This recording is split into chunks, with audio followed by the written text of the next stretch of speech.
Bonjour à tous les amis, bienvenue sur ma chaîne. Aujourd'hui, on va regarder une petite update sur BTC. On a beaucoup de choses intéressantes qui sont en train de se former. C'est une dinguerie par rapport au scénario qu'on avait regardé ensemble. Voilà, donc beaucoup de choses intéressantes. On va regarder aussi ETH qui est en train de nous faire un truc de fou. Mais en tout cas, tout se passe exactement comme on l'a prévu. XRP aussi, qui montre un peu de faiblesse et de retard pour l'instant, mais en tout cas, il est dans une très belle configuration. On va regarder ça dans le détail. Juste avant de commencer, évidemment, on va regarder quelques news, on va regarder au niveau institutionnel comment ça se comporte, les liquidations, voilà, on va regarder plein de choses ensemble. Juste avant, j'aimerais vous inviter évidemment sur mon canal Telegram qui est juste là, voilà. Je vous mets le petit QR code, voilà. Et j'aimerais aussi vous inviter donc sur mon Linktree sur lequel vous avez tous mes liens partenaires évidemment. En ce moment avec ZoomX, on a une dinguerie les gars, c'est que nous avons un cashback en bonus de trading avec mon compte. Donc quand vous cliquez sur ce lien-là, donc là les 100 USDT bonus, 100 USDT de dépôt, ça c'est le truc on va dire classique. Mais en ce moment, pendant un mois, tous ceux qui déposeront, en fait, donc quand vous déposez, par exemple vous déposez, je sais pas, 5 000 $, et ben vous obtenez automatiquement 5 000 $ de bonus. Les bonus sont distribués tous les jeudis, voilà, je préfère préciser, et ce ne sont pas des bonus classiques. Alors ça c'est la petite news que même moi je savais pas, et du coup ZoomX m'a expliqué, mais j'ai mis tous les liens, enfin toutes les infos en description ici. Donc moi je pensais que c'était juste un bonus Futures, comme on connaît d'habitude. Mais non, en fait, donc déjà, il faut savoir une chose, c'est que c'est pas un bonus classique pour les futures, parce qu'on peut acheter du spot avec ce bonus-là. Vous pouvez trader librement avec. Et en gros, vous avez un risk ratio. En fait, c'est normal, parce que comme vous mettez, vous pouvez mettre jusqu'à 100 000 $. Donc imaginez, vous mettez 100 000 $, vous avez 100 000 $ de bonus. Et en gros, si vous encaissez trop de pertes avec le bonus, par exemple, si vous descendez à 66% de pertes, 75% ou 85%, bah vous, en fait, bah vous perdez le bonus. Voilà, donc ça c'est une petite chose à savoir. Une autre chose que je voulais vous dire aussi, c'est que ces bonus sont liés à vos fonds. Donc si jamais vous mettez par exemple 100 000 $ et vous avez 100 000 $ de bonus, eh bien vous ne pouvez pas retirer les 100 000 $ que vous avez déposés tant que votre bonus n'est pas parti de votre compte. Donc soit que vous l'annulez le bonus vous-même via la plateforme, soit que vous perdez le bonus. Voilà, en gros. Donc c'est les deux seules manières. Donc tous ceux qui sont là et qui se demandent pourquoi ils peuvent pas retirer leurs fonds, c'est normal parce qu'en gros ils sont jumelés avec ces bonus-là. Et ce bonus, voilà. Mais en tout cas, ça vous permet de vraiment dédoubler vos fonds et pouvoir trader avec et voilà donc faut tous les liens, enfin toutes les descriptions sont ici et vous avez même regardez ici le lien de ZoomX qui explique tout. En fait vous avez un thread très précis qui vous explique exactement toutes les modalités en tout cas, mais c'est vachement intéressant parce que du coup vous pouvez vraiment trader deux fois plus. Donc vous mettez 1 000 $, vous avez 1 000 $ de bonus, c'est quand même une dinguerie. Vous pouvez trader avec en futures, en spot, vous faites ce que vous voulez avec, voilà. Donc on revient donc à la vidéo. Alors, on commence par BTC. Alors BTC, il y a des petites news, donc ce qui s'est passé ce week-end. Désolé les gars, d'ailleurs, j'ai pas fait de vidéo ce week-end. Pourquoi? Bah parce que c'était la fête des mères et voilà, je voulais passer vraiment beaucoup de temps avec ma mère. En ce moment, je passe beaucoup de temps avec elle. Voilà, parce que mon père est parti en voyage et tout, donc j'en profite. Il y a moins de toxicité vis-à-vis d'elle et du coup, c'est beaucoup plus cool. L'ambiance est plus légère à la maison et voilà. Donc voilà, profiter de sa mère un peu, ça fait vraiment plaisir. Là, voilà, on va partir sur un petit voyage d'ailleurs. Donc jeudi, à partir de jeudi, je ferai sûrement moins de vidéos. Je vais essayer de prendre un PC pour pouvoir continuer mes vidéos. Mais voilà, donc je serai aux Canaries. À mon avis, la Wi-Fi va être éclatée au sol. On va regarder comment faire, mais j'essaierai quand même de vous faire quelques vidéos. Alors, on commence par les news. Alors, ce week-end nous est arrivé un truc super intéressant, mais du coup, j'avais pas pu couvrir. En gros, Trump, il avait mis des tarifs douaniers donc sur l'Europe de 50%, d'accord? Donc ça, c'est quand même assez cataclysmique, dans le sens où tout le monde s'attendait à un crash du marché. Et au final, bah, le marché l'a quand même vachement bien pris, parce que là où on s'attendait tous à des moins 50, moins 60%, comme la dernière fois, en fait, bah finalement, le marché, en fait, on a plus ou moins rien à foutre. Et regardez, on a eu un dump jusqu'à 100 000 $. On va regarder dans le détail, on va regarder aussi par rapport au pattern aussi, comment est-ce que ça s'est goupillé. Et vous allez voir que c'est vachement intéressant, les zones de rebond. Mais en tout cas, voilà, ça a vachement bien tenu. Il y a quelques alts qui ont ramassé un petit peu, mais c'était plus des liquidations court terme. Et là, nous avons, bah voilà, Trump déjà qui montre un peu de signes de positif, c'est qu'il reporte les tarifs douaniers, mais de toute façon, le marché, voilà, il avait déjà pricé ça, c'était même pas un souci pour le marché. Donc c'était plutôt intéressant. Autre chose, on va regarder donc les institutions. Alors, comment est-ce que les institutions se comportent? Je sais pas si on commence par les institutions ou on commence par les liquidations. Vas-y, on commence par les institutions du coup. Alors, on va regarder du coup, on va jeter un œil sur les ETF. Alors, les ETF, on peut voir ici qu'on a clairement une reprise de l'intérêt institutionnel parce que regardez, on est en fait sur un ATH. Voilà, clairement sur un ATH des BTC acheté en ETF par les institutions. Donc regardez comment la courbe, en fait, depuis les 75 000, nous avons une accélération haussière extrêmement puissante au niveau des ETF, même sur Grayscale, hein, par exemple, parce que Grayscale ne fait que dump. Si vous regardez, en fait, si vous enlevez tout, et vous gardez que Grayscale, je sais pas si on peut tout enlever, mais Grayscale ne fait que dump sur la gueule de tout le monde, hein. C'est une dinguerie. Regardez, voilà, ils ne font que dump, ils ne font que vendre, et malgré les ventes permanentes, regardez, là c'est pareil, hein, vous regardez, voilà, c'est une folie parce que Grayscale ne fait que dump. Voilà, bah, en fait, on est quasiment sur la fin d'ailleurs sur Grayscale, et là je vois qu'il y a même une petite reprise sur l'intérêt institutionnel sur le trust, alors que le trust, bah, c'est des frais de malade, les gars. C'est comme si vous tradez sur Coinbase en fait. Vous voyez, vous tradez sur Coinbase, vous avez 4% de trade, enfin 4% de frais à l'achat, 4% de frais à la vente, donc du coup vous perdez 8% de la position totale juste en achetant et en revendant. Du coup c'est des frais de malade mental, alors que vous allez sur, je sais pas, sur ZoomX par exemple, sur ZoomX vous avez 0,10%, ce qui est 40 fois moins, vous voyez. Et c'est pour ça que je suis étonné, c'est pour ça que tout le monde dump sur la gueule du trust, parce que le trust, en fait, ils ont voulu prendre de l'avance sur tout le monde et ne pas faire, enfin, prendre de l'avance sur les ETF. Et en fait, bah, tout le monde s'est jeté sur les trusts. Et du coup, là, tout le monde veut sortir des trusts pour aller sur les ETF où les frais sont 40 fois moins élevés. En fait, c'est comme si vous compariez vraiment les frais de ZoomX et les frais de Coinbase. Et c'est exactement la même chose du coup. Et ben là, bah, tout le monde dump sur la gueule. Et là sur ETH, en fait, là, on est en train de reprendre sur une reprise haussière. Et on a beaucoup moins de pression vendeuse. Pourquoi? Parce que bah, le trust est quasiment vide, vous voyez. Et là, en fait, on va retourner donc sur le BTC. Et là, vous pouvez voir que voilà, on est clairement sur une accélération haussière institutionnelle sur le BTC. Sur ETH, c'est exactement la même chose. Regardez bien.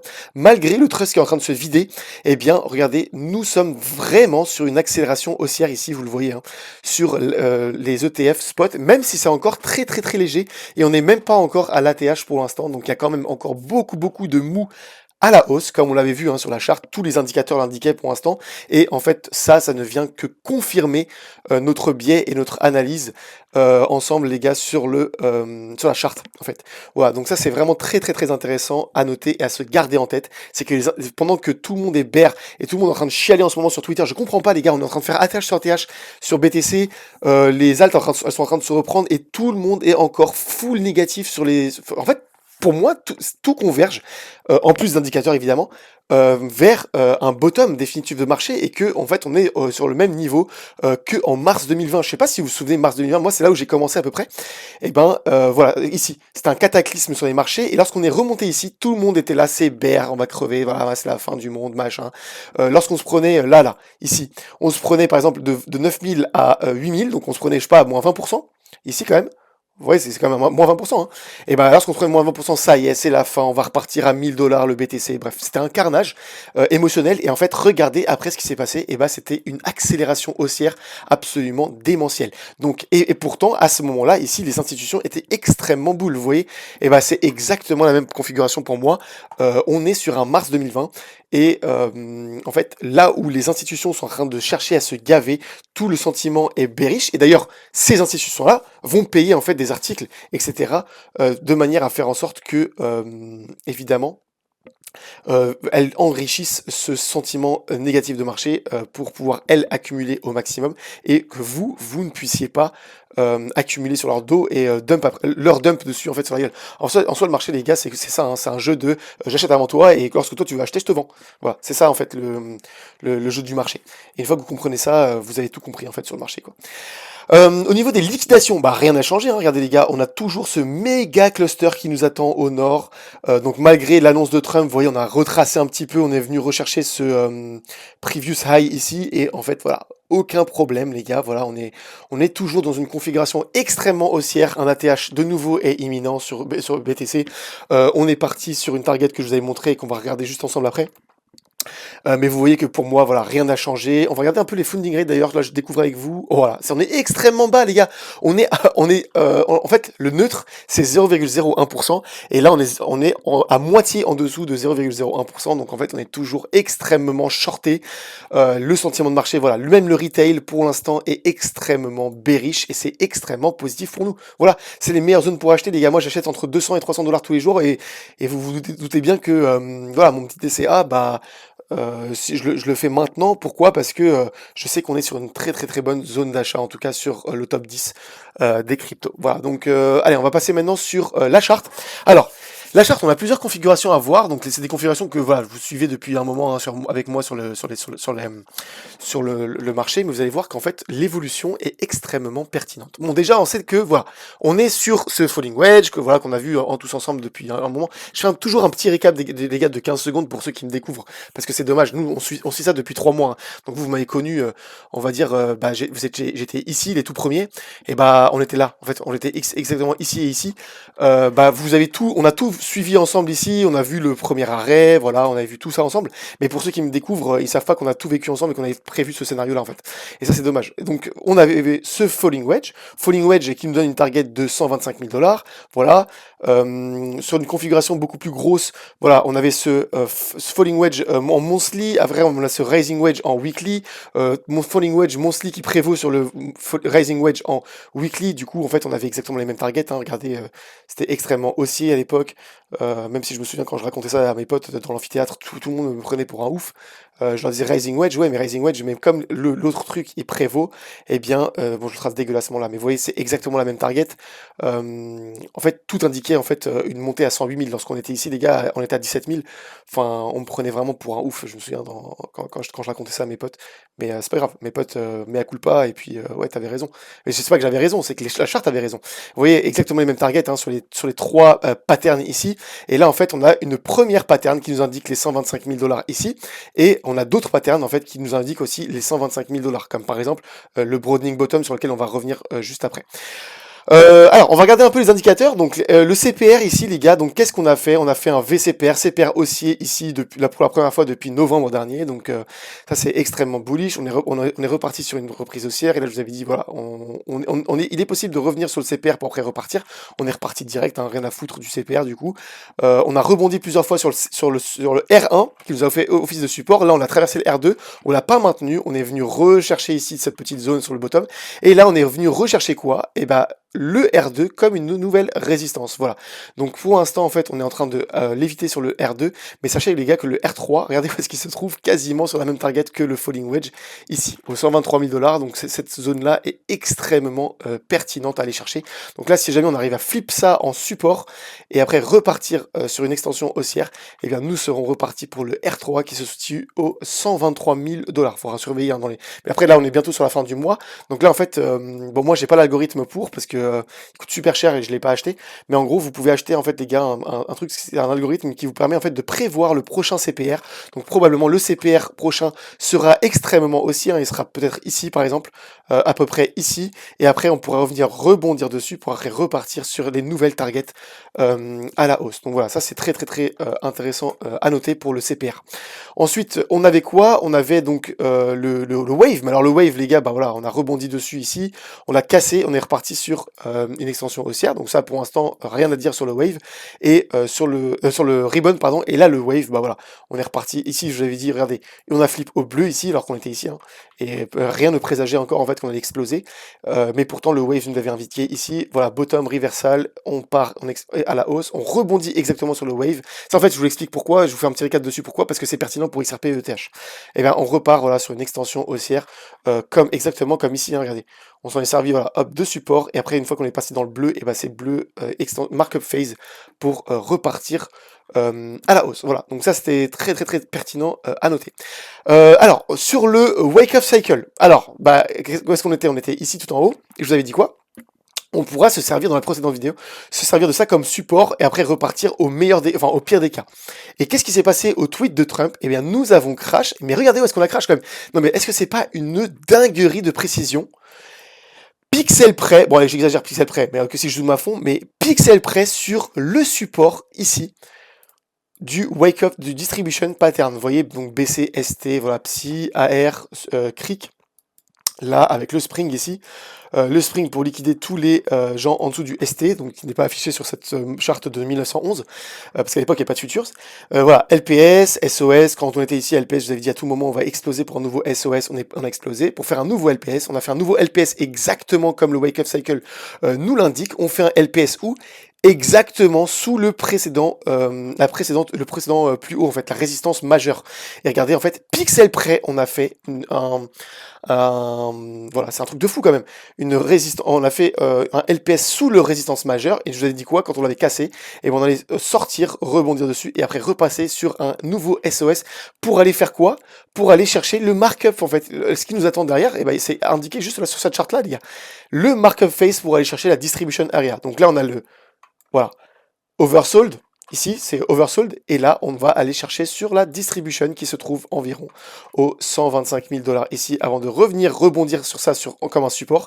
Et après, voilà, donc là, sûrement cet été-là, les gars, on va refaire un falling wedge comme ça, ou je ne sais quoi, ou un broadening wedge d'ailleurs, pour après repartir en septembre à la hausse. Voilà, donc ça, c'est le scénario en tout cas que je privilégie le plus pour le wake-off cycle. Je passe vite fait dessus parce qu'on a déjà vu 1 million de fois hein, ensemble, les gars.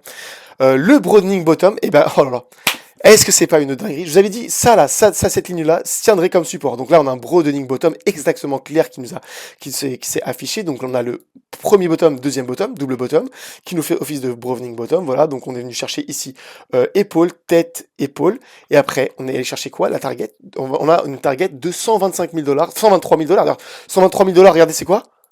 Oh là là, c'est une dinguerie quand même. La convergence des indicateurs, je trouve ça passionnant. Regardez, 123 000 $. Donc exactement la même target que le R3 du CPR. Et je vous avais dit quoi quand le Trump, sur mon groupe, en fait ça je vous l'ai dit sur mon groupe, et même je l'ai dit sur mon canal Telegram avec les news, eh bien lorsqu'on avait craché, je vous avais dit, ça nous fera office de support, donc on pourrait venir rebondir dessus pour après rechercher une nouvelle zone en fait un nouveau plus haut et après aller chercher donc la target. Alors évidemment je vous ai dit on va pas monter tout droit, hein, on va faire hop hop hop et vous voyez en fait on peut monter comme ça en fait tranquillement mais sûrement vers la target des 123 000 $. Donc tout converge en fait exactement vers cette pattern. Qu'est-ce qu'on avait d'autre aussi? Ah oui, alors ça c'est une dinguerie. Donc du coup, on avait tout le monde, voilà. Donc je vous avais montré ce falling wedge en weekly, et là en fait on avait un petit rising wedge en daily. Mais ça nous rappelle quoi? Ça nous rappelle exactement ce que je vous avais montré tout à l'heure. C'est, regardez, rising wedge, enfin falling wedge monthly, et là rising wedge en weekly. Sauf que en fait la pattern monthly prévaut toujours sur la pattern weekly. Et bien regardez, nous avons eu ce rising wedge là, et je vous avais dit quoi? Il y a des fortes choses qu'on casse à la hausse. Donc pour l'instant en fait on a cassé à la hausse, et après l'annonce de Trump, on a fait en fait un fake out pour après revenir ici. Mais regardez, on n'a pas cassé à la baisse du coup. On est venu rebondir pixel près quand même. C'est une dinguerie quand même, je trouve. Pixel près dans le rising wedge. Et là, on est en train de consolider dans le rising wedge avant de partir sur une nouvelle direction. Donc évidemment, j'espère qu'on va partir à la hausse. Hein. Normalement, comme je vous ai dit, la règle dit que la pattern weekly prévaut sur la pattern daily parce que c'est une pattern en beaucoup plus grosse échelle et donc pour l'instant il n'y a aucune inquiétude à avoir.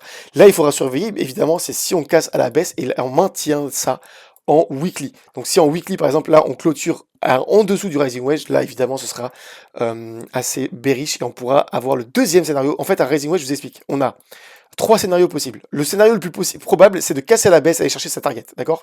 Donc ça, c'est exactement comme ici, par exemple, on avait un rising wedge, je vous avais donné sa target, là, que j'avais tracé en pointillé, regardez, on est venu chercher pixel près la target, ok? Mais là, c'était dans la pattern du weekly. Donc la pattern weekly ne prévalait pas, parce qu'on était à l'intérieur. Cependant, ben en fait, on a 83 scénarios, donc 82% de chances de casser à la baisse et aller chercher sa target. Sauf que, en fait, ça, c'est peu probable parce qu'on a le falling wedge weekly. On a 9% de chances de consolider de casser à la baisse, mais de consolider avant de repartir chercher sa target à la hausse. Et après, on a 9%, 8%, je sais plus, un truc comme ça, mais on s'en fout, vous avez compris l'idée. C'est de casser à la hausse et d'aller chercher la target de la pattern précédente. Et là, en fait, donc, du coup, par exemple, ici, comme je vous avais montré, hein, bah ici, on a fait quoi? On allait chercher la même pattern que, comme je vous avais montré, hein, exactement la même pattern. On allait chercher la target de la pattern précédente, donc la pattern en monthly. Donc pour moi, pas d'inquiétude et pour l'instant, rien n'indique qu'on est reparti à la baisse. Voilà, donc ça c'est les niveaux à surveiller clés sur BTC. Sur ETH, alors là on a quelque chose de beaucoup plus intéressant. Regardez bien les gars, je vais mettre en 4 heures parce que normalement c'est une pattern daily. Hein. Clairement ça c'est une pattern daily. Vous avez bien vu, mais je trouve que en fait c'est plus lisible pour les débutants surtout. Et pour moi aussi, enfin moi je trouve ça plus lisible, en fait c'est plus visible. En 4 heures, eh bien regardez, voilà, c'est beaucoup plus clair je trouve ici. Eh bien ici les gars, regardez ce qui s'est passé. C'est que nous avons eu un falling broadening wedge, je vous avais montré dans mon groupe, hein, dans mon canal. Eh bien on est venu voilà, rebondir dessus, on a consolidé dedans. Et là en fait on est venu repartir ici, casser à la hausse, sauf qu'en fait on a fait un fake out. Regardez, on n'a pas clôturé même en 4 heures au-dessus, donc fake out. Là, on est revenu ici. Là, on avait fait un petit crash. Je sais plus qu'est-ce qu'on avait eu comme news de merde, mais voilà, ça avait pas trop duré. On a cassé au-dessus. On est venu aller chercher le equal low, là, ici. Et regardez après, on est venu rebondir une fois dessus, deux fois dessus. Et là, en fait, pour l'instant, on est en train de consolider par-dessus avant de aller chercher quoi? La target du falling wedge en weekly. Voilà. Donc, pour l'instant, tant qu'on ne réintègre pas ce falling broadening wedge, hein, eh bien, pour l'instant, il n'y a aucune inquiétude à avoir. C'est-à-dire qu'en fait, on pourrait même faire ça ici, jusqu'à 368 $ avant de, après, repartir chercher quoi? La target du falling wedge. Le falling wedge, ouais, on l'a suivi, en fait, bah, on le suit depuis ici, même avant, hein, parce que moi, j'avais acheté toutes mes ETH, enfin, j'ai acheté une énorme partie de mes ETH à 3400 ici. Pourquoi? Parce que en fait, j'essaie de choper le triangle ascendant ici. Bref, à l'époque, je vous avais expliqué, en fait, je faisais un trade contre le BNB. Donc, j'ai acheté, je sais pas, à peu près 70 000 $ de TH ici. 3000, ouais, 3300, 3400. Et je vous avais dit, bah, si on baisse, ce sera tout bénef parce que je vais consolider ma position à la baisse. Et en fait, là, le bottom ici m'a permis de lisser énormément mon prix d'achat. Donc, moi, là, je suis déjà en gain sur mes ETH, alors que j'étais déjà en gain parce que c'est des profits, en fait, si vous voulez, sur le BNB. Bref, c'était, en fait, ce que je fais, c'est du double edge dans cette double cross asset trading. Bref, j'expliquerai cette technique un de ces jours sur ma chaîne. Et en gros, eh bien, moi j'avais un prix moyen, voilà, que j'ai réussi à baisser à peu près les 2000 $. Voilà, donc pour l'instant, je suis vraiment en gain dessus. Et le but, en fait, pour moi, c'est de surperformer BNB et acheter encore plus de BNB avec. Mais bref, en tout cas, on avait ce falling wedge là, et ce falling wedge là, avec énormément d'indicateurs ici, hein, comme je vous ai montré dans ma précédente vidéo. On avait le 0,618 ici qu'on a maintenu en rechargement institutionnel sur lequel on n'a pas clôturé. Bref, je vais pas répéter, mais du coup, on a une target exactement de 3300 $. 3300 $ d'ailleurs qui correspond exactement à la target du voilà, de la hausse en fait. Et pourquoi? Parce que c'est la zone de rechargement de short. Donc même si jamais on était sur une figure, une pattern baissière, là, en fait, si jamais on faisait par exemple ça, et après on va aller chercher plus bas, et bien la zone de rechargement de short, et ben elle se situe exactement à la target de ce falling wedge là. Donc déjà je vise ici déjà en premier temps, dans un premier temps, pour prendre quelques profits et quelques profits en BNB bien sûr. Je prends pas contre l'USDT. Mais voilà, en tout cas ce sera vraiment une belle pattern à trader. Et pour l'instant, voilà, tant qu'on maintient ce broadening wedge là, eh bien notre prochaine target c'est les 3300 $. Alors pour l'instant, qu'est-ce qui nous maintient en dessous pour aller chercher cette pattern là? On a plusieurs indicateurs. Déjà, on a le ribbon. Alors le ribbon, faut passer en daily. Le ribbon, on passe en daily les gars, et vous pouvez voir en fait que c'est le ribbon du bas pour l'instant, le ribbon du bas qui nous maintient en dessous, et à chaque fois on bute contre et on se fait rejeter pour l'instant. Mais c'est un peu comme le BTC, hein, je vous avais montré d'ailleurs plusieurs fois. Bah regardez le ribbon du haut. On est venu buter une fois contre, on a rejet, deux fois rejet, et là 3 fois, et la troisième fois c'était la bonne, on a cassé, et après on est parti sur un énorme markup phase. Et pour l'instant, eh bien le ribbon du haut, donc en fait qui se situe maintenant en bas, pourquoi? Parce que les ribbons sont passés au rouge, hein.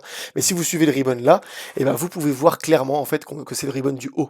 En fait le ribbon du haut c'est le plus volatile, donc lorsque on passe à la baisse, il passe le premier en bas. C'est un peu comme l'alligator, pour ceux qui connaissent l'alligator CCI de Williams, bah, c'est exactement le même indicateur, enfin c'est la même configuration en fait. Vous avez toujours une ligne en haut qui est la plus volatile. Voilà, donc pour l'instant on a cette résistance là, on a une triple résistance pour l'instant. Donc résistance ici pour l'instant de ce ribbon là. Donc lorsqu'on le cassera, bien sûr, je vous le préviendrai dans le canal. Ensuite on a le ribbon du bas ici à 2800 et le troisième ribbon qui est à 3100. Mais une fois qu'on se servira de ces ribbons comme un support, eh bien nous repartirons sur une énorme extension haussière pour aller liquider toutes les institutions en fait qui sont en short ici sur l'ETH. Et en plus de ça, on a la poussée en fait, comme je vous avais montré, des ETF, donc les ETF qui sont en train d'acheter, donc le spot en fait aide pour aller liquider toutes ces masses à la hausse. Donc ça c'est vraiment très très très pertinent. On a quoi aussi? On a le Wave. Alors le Wave c'est vachement intéressant parce que regardez, eh bien nous sommes voilà, dans une configuration haussière exactement comme BTC. Ici on a flip ici. Là en fait le stochastique nous avait indiqué ici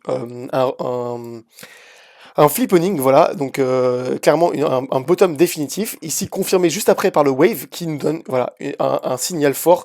Le signal fort c'est le passage au bleu. Lorsqu'on a le passage au bleu, eh bien on peut avoir une zone un peu de consolidation et après un énorme mark of phase. Donc nous on a eu directement la mark of phase, donc ça c'est vraiment cool. Mais en fait voilà, ça indique bien qu'on est sur une continuation vraiment haussière. Donc pour l'instant, aucune inquiétude sur le TH. Par contre, si on passe en weekly, je veux voir un truc les gars, parce que je crois qu'en weekly, il nous fait office de résistance le wave. Voilà, à l'inverse. Oh là là, c'est une dinguerie. Regardez, et ben c'est exactement comme le ribbon. Eh bien, on est en train de taper contre, voilà. Et en fait, ce qu'on veut, eh ben, c'est réintégrer ce wave, s'en servir comme support ici. Et regardez, en fait, la target du wave, c'est vachement intéressant parce que c'est exactement les mêmes targets que le ribbon. Donc les trois ribbons, en fait, on les avait ici, ici et ici. Et en fait, ça correspond exactement. Donc on a trois lignes de résistance majeure, voilà, qui sont vraiment importantes. Et bien, lorsqu'on les cassera, eh bien, on partira sur quelque chose de beaucoup, beaucoup plus important sur l'ETH. Et on partira clairement sur de nouveaux ATH. Voilà, donc en tout cas, en daily et même en 4 heures, hein, très très très intéressant comme zone. Et pour moi ici, selon la target de Wyckoff, en fait, enfin sur la réaccumulation de Wyckoff, donc je l'ai pas ici. Et bah, lorsque vous êtes comme ça, ici, et bah, là c'est buy, buy, et après ici, vous attendez la TH, et une fois la TH arrivée, et bien vous revenez ici, on revient ici, et là c'est sell, ok? Donc c'est un peu ça. Désolé, j'ai un petit appel là, voilà. Je refuse l'appel, hop. Réaccumulation, je sais pas si je pourrais la trouver. Émulation de Wyckoff. Ou alors c'est cycle de Wyckoff, je sais plus. Mais en tout cas, voilà, vous pourrez le chercher et en tout cas ici pour moi c'est une zone clairement d'achat et c'est pour ça que sur mon sur Mexc en fait je continue à build mon long là. Donc par contre j'ai pris énormément de profit hein, comme je vous ai montré dans mon groupe pour que ceux qui suivent mes trades, j'ai clôturé mes trades et j'ai tout envoyé sur mon coffre-fort sur Binance en spot évidemment parce que comme je vous ai dit les futures nourrissent le spot et pas l'inverse. On prend pas de son spot pour trader en futures. Donc contrat en coin et vous allez voir que voilà j'ai clôturé toutes mes positions à profit hein, comme je vous ai montré dans mon groupe enfin c'est une dinguerie mais voilà toutes mes positions je sais plus où elles sont les miennes tac tac tac mais voilà j'ai pris énormément de profit je sais plus bref je vous avais montré voilà ETH voilà il y en a un ici que j'ai clôturé en fait voilà donc à 99% j'ai envoyé un spot voilà XRP pareil donc XRP je prends toujours j'ai pris mes profits sur plus alors donc ça celui-là il était en token en USD c'est en token et en USDT c'est en USDT du coup voilà donc mes positions voilà je les ai clôturées et j'ai envoyé sur mon spot, donc c'est quand même quelques milliers d'XRP. Moi, je prends toujours mes profits en XRP en ce moment. C'est pour ça que je vous dis, hein, tous les jours, je prends 300-400 $ de profit ou de gains, en fait, même via mes stacking, et j'envoie en spot. Mais sur le TH, voilà, par exemple, là, je suis en train de build cette position-là. Et là, pour moi, ici, c'est clairement une zone d'achat. Donc là, vous voyez que mon prix a été énormément lissé à la hausse. Pourquoi? Parce que, bah, du coup, mon prix d'entrée, moi, était à 1700. Et j'avais clôturé et réouvert à 2000. Et là, en fait, voilà, mon prix d'entrée ne fait que monter. Pourquoi? Parce que je buy. C'est simplement, en fait, l'accumulation de Wyckoff. Et sûrement, bah, ici, je commencerai à mettre mon stop loss ici.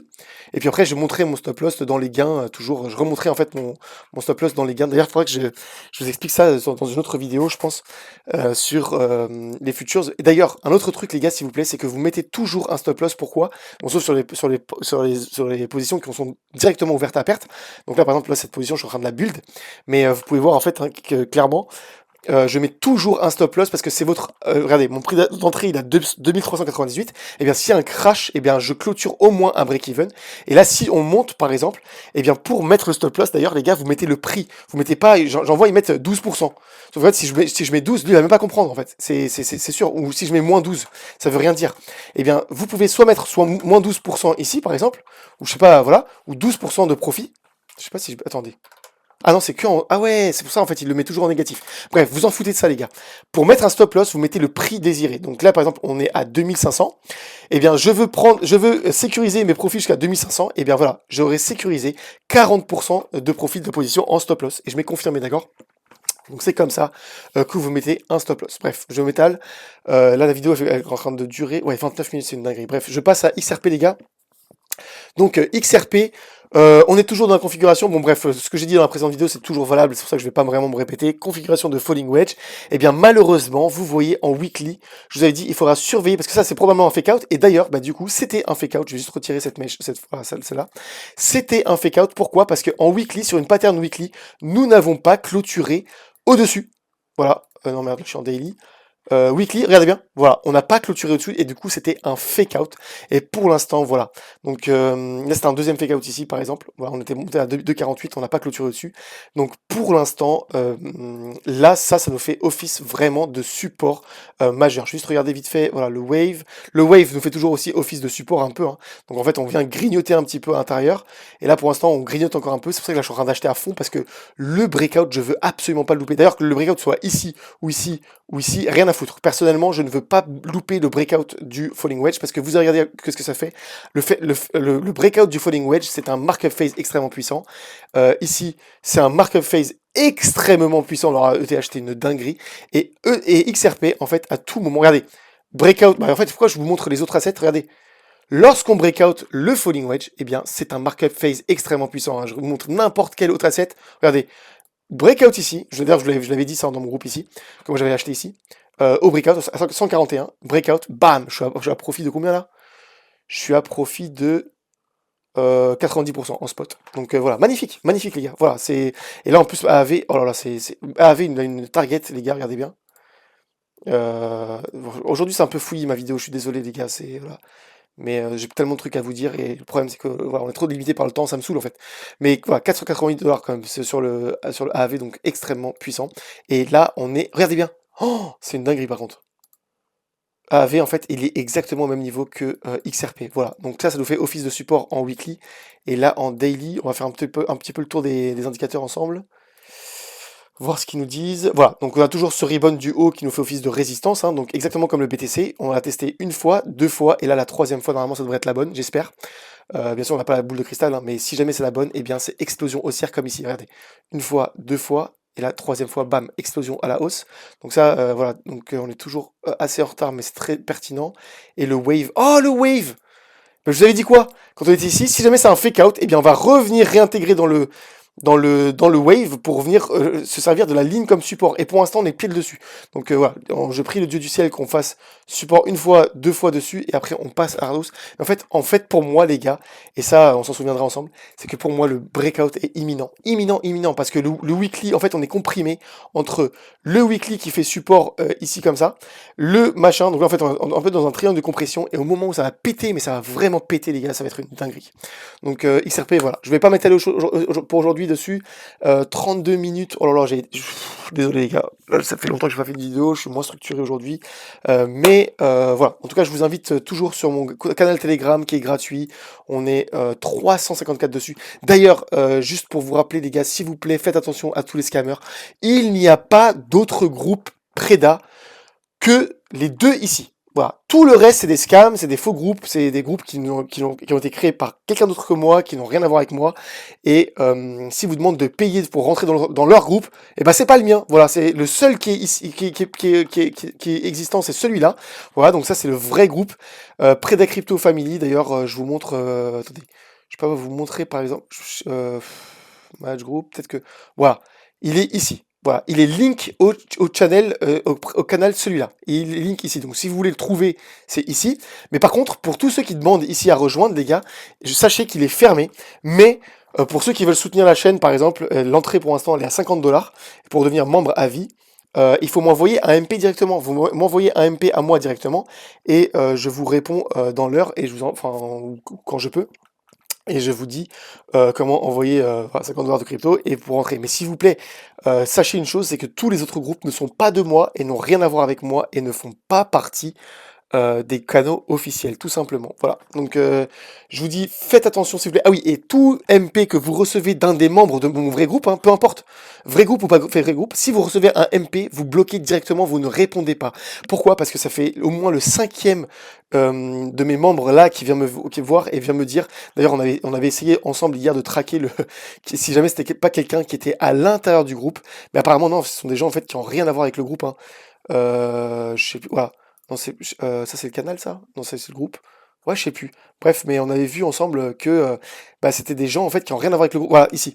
Et bah voilà, des personnages en fait souvent qui sont comme ça, qui sont des faux comptes et qui vous envoient un MP, voilà comme ça, comme Aurélie par exemple qui a envoyé un message à Osbus. Et vous voyez, bah, c'est des comptes fake. Souvent, ils se déguisent en femmes pour, je sais pas. Bon, pourtant, les femmes, Dieu sait qu'il y en a très très peu dans la crypto, si ce n'est inexistant. Et elle vous envoie des MP, genre, ah, qu'est-ce que vous pensez du groupe de Preda, machin.